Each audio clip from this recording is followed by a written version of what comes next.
આગામી તારીખ 8 માર્ચના રોજ જામનગર જિલ્લા રાજપૂત સમાજ સમૂહ લગ્ન સમિતિ દ્વારા રાજપૂત સમાજના છેલ્લા 25 વર્ષથી જે સમૂહ લગ્ન કરે છે એમાં આ વર્ષે 26મા સમૂહ લગ્નમાં જામનગરના જાણીતા આગેવાન અને ઉદ્યોગપતિ ગુજરાત ચેમ્બર ઓફ કોમર્સના સેક્રેટરી શ્રી દીપેન્દ્રસિંહ જાડેજા પોતાના એકના એક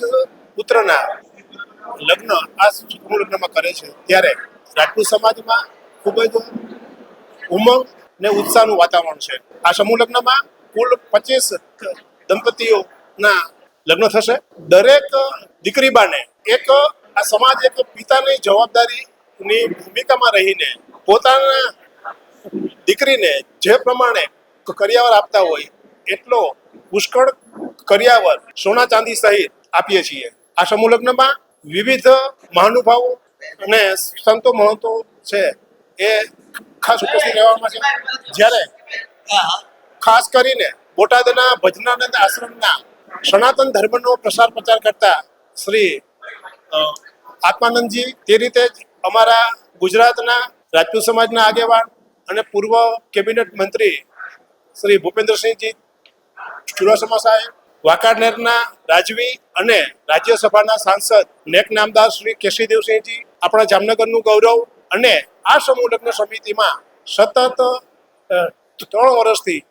જેઓ ભોજનનો સંપૂર્ણ ખર્ચ આપે છે એવા આપણા શિક્ષણ રાજ્યમંત્રી બેન શ્રી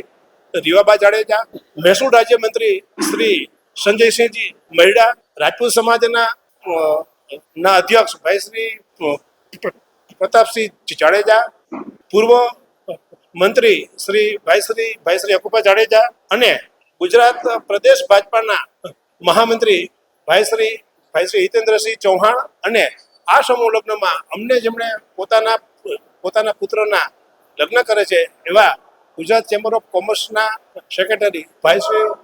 દીપેન્દ્રસિંહ ઉપસ્થિત રહેવાના છે. એ સાથે જ બંને જિલ્લાના અમારા સમાજના વિવિધ આગેવાનો તેમજ